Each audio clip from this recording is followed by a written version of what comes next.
ನಾನಿವತ್ತು SIT ತಂಡಕ್ಕೆ ಒಂದು ದೂರು ಕೊಡಲು ಬಂದಿದ್ದೇನೆ.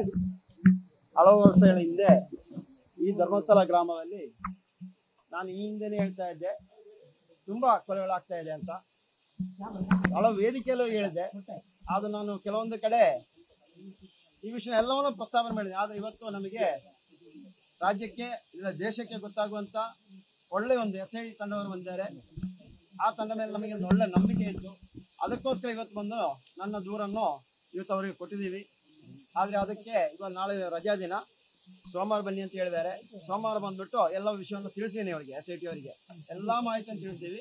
ಅವ್ರು ಯಾವುದೇ ರೀತಿಯಲ್ಲೂ ಅದರ ಮಾಹಿತಿಯನ್ನು ಅವರ ಕೊಡಲ್ಲ ಅಂತ ಒಂದು ಧೈರ್ಯ ಇದೆ. ಅದಕ್ಕೋಸ್ಕರ ನಾನು ಹೇಳಿರೋದು. ಮುಂದಿನ ದಿನದಲ್ಲಿ ಆ ತನಿಖೆ ನೋಡೋಣ ಏನಾಗ್ತ ಅಂತ. ಅದು ಒಂದು ಕೊಲೆನೇ ಆಗಿರೋದು. ಬಂದು ಅದು ಯಾರೋ ಒಬ್ರು ಇದಕ್ಕೆ ಬೇಕಾದವರು ಮಧ್ಯೆ ನಿಂತು ಅದನ್ನು ಮುಚ್ಚಿ ಹಾಕಿದ್ರು. ಈ ವಿಷಯದಲ್ಲಿ ಇವತ್ತು ಬಂದಿದ್ದೀನಿ.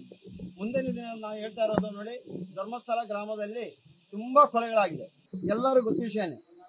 ಆದರೂ ಯಾರೋ ಒಬ್ಬರು ಮುಂದೆ ಬಂದು ದೂರು ಕೊಡ್ಲಿಕ್ಕೆ ಮುಂದೆ ಬರ್ತಾ ಇಲ್ಲ. ಯಾಕೆ? ಭಯದ ವಾತಾವರಣ ಆಗಿದೆ. ಆ ಭಯದ ವಾತಾವರಣ ಇಂದು ಈ SIT ತಂಡ, ರಾಜ್ಯ ಸರ್ಕಾರದ SIT ತಂಡ ದೂರ ಮಾಡಿದೆ. ಅದಕ್ಕೋಸ್ಕರ ನಾನು ಹೇಳ್ತಾ ಇರೋದು ನೋಡಿ, ನಾವು ಬಂದಿದ್ವಿ, ನಮ್ಮದು ಇನ್ನೂ ಒಂದು 5-6 ಜನ ಅವರವರೇ ಬರ್ತೀವಿ ಅಂತ ಹೇಳ್ತಾ ಇದ್ದಾರೆ. ಎಲ್ಲರೂ ಬಂದು ನಿಮ್ಮ ನೋವನ್ನು SIT ತಂಡಕ್ಕೆ ಹಂಚಿಕೊಳ್ಳಿ ಅಂತ ಹೇಳ್ತಾ ಇದ್ದೀವಿ. ದೂರ ಕೊಡಕ್ಕೆ ಯಾರಾದ್ರು ಬಂದ್ರ? ನಾನೇ ಬಂದಿದ್ದೀನಿ. ನನ್ನ ಅನುಭವ, ನಾನು ನೋಡಿರೋ ವಿಷಯ, ಕಣ್ಣಾರೆ ನೋಡಿರೋ ವಿಷಯ. ಧರ್ಮಸ್ಥಳ ಗ್ರಾಮದಲ್ಲಿ ಆಗಿರೋ ವಿಷಯ, ಕಣ್ಣಾರೆ ನೋಡಿರೋ ವಿಷಯ. ಅದು ಕೊಲೆ ಮಾಡಿರೋದು ಯಾರಂತ ಗೊತ್ತಿಲ್ಲ ನಮ್ಗೆ. ನೋಡಿ ಕಂಡಿರೋದು ಅಂತ ಡೆಡ್ ಬಾಡಿ. ಅದನ್ನು ಯಾರೋ ಒಬ್ರು ಬಂದು ಮುಚ್ಚಾಕಿದ್ದಾರೆ. ಅಲ್ಲೇ ಕ್ಲೋಸ್ ಮಾಡಿ.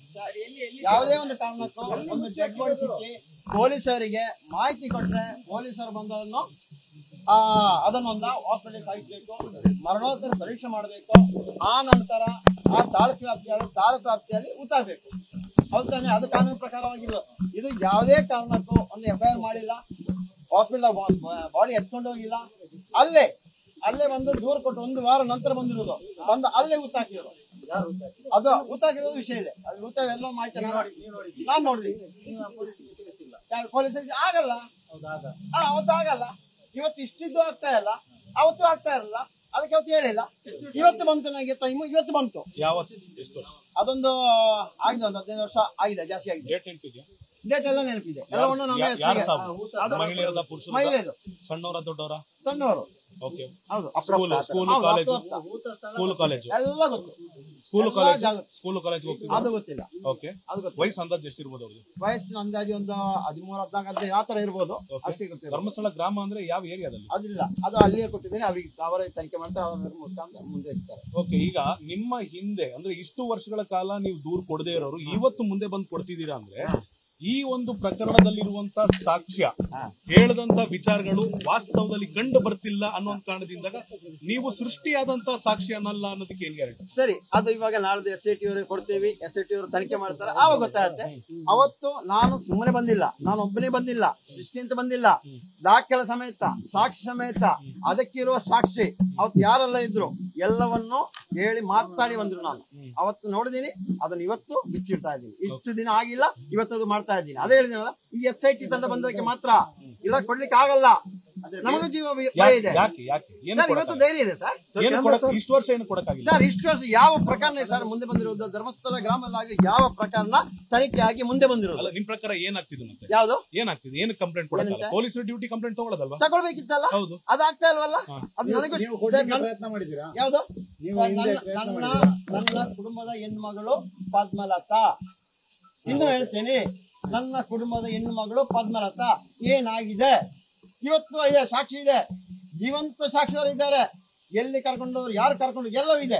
ಅದನ್ನು SIT ಅವರು ಕೊಡ್ಲಿಕ್ಕೆ ಬರ್ತಾ ಇದ್ದಾರೆ. ನ್ಯಾಯ ಸಿಕ್ಕಿತಾ? ಅವತ್ತು ಸಿಕ್ಕಿಲ್ಲ ಕೊಡ್ಬೋದಿತ್ತು, ಹೌದಲ್ವಾ? ಅವತ್ತು ಸಿಕ್ಕಿಲ್ಲ. ಇವತ್ತು ಪದ್ಮಲತನಿಗೂ ನ್ಯಾಯ ಸಿಗುತ್ತೆ. ಅದಕ್ಕೋಸ್ಕರ ಬಂದಿದೆ ಸರ್.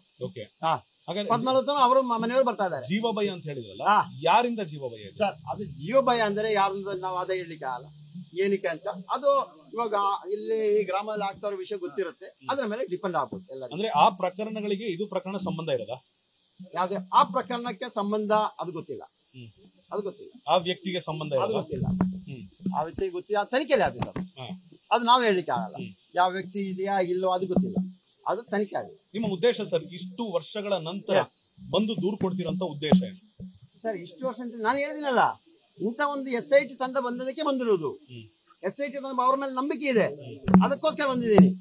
ಎಲ್ಲ ಬರ್ತಿಲ್ಲ ನಾವು. ನ್ಯಾಯ ಸಿಗುತ್ತೆ ಅನ್ನೋ ನಂಬಿಕೆ ಇದೆ ಈಗ ನನಗೆಲ್ಲ, ಅವರಿಗೆ ನ್ಯಾಯ ಸಿಗುತ್ತೆ. ಅದು ಯಾರನ್ನು ದುಡ್ಬೇಕು ಅಲ್ಲ. ಈಗ ನಿಮ್ಮ ಮಾತಿನ ಪ್ರಕಾರ ಇಷ್ಟು ವರ್ಷಗಳ ಕಾಲ ಪೊಲೀಸರು ನ್ಯಾಯ ದೊರಕಿಸ್ಲಿಲ್ಲ ಅಂದ್ರಿ, ಅದೇ ಪೊಲೀಸರನ್ನ ಒಳಗೊಂಡಂತ SIT ಇರ್ಬೇಕಾದ್ರೆ ಆ ಪೊಲೀಸರು ನಿಮ್ಗೆ ನ್ಯಾಯ ಕೊಡಿಸ್ತಾರಂತೆ ನಂಬಿಕೆ ಹೇಗೆ ಬಂತು ಈಗ? ಅಲ್ಲ, ಈ ಪೊಲೀಸರು ನಮಗೆ ನಾನು ತಿಳಿಮಟ್ಟಿಗೆ ಇವಾಗ ಇದರ ಒಂದು ಮುಖ್ಯ ದೊಡ್ಡ ಹುದ್ದೆಯಲ್ಲಿರುವವರು ಒಳ್ಳೆ ಕೆಲಸ ಮಾಡ್ತಾ ಇದ್ದಾರೆ, ಅದಕ್ಕೋಸ್ಕರ ಅವ್ರ ಮೇಲೆ ನಂಬಿಕೆ ಇದೆ.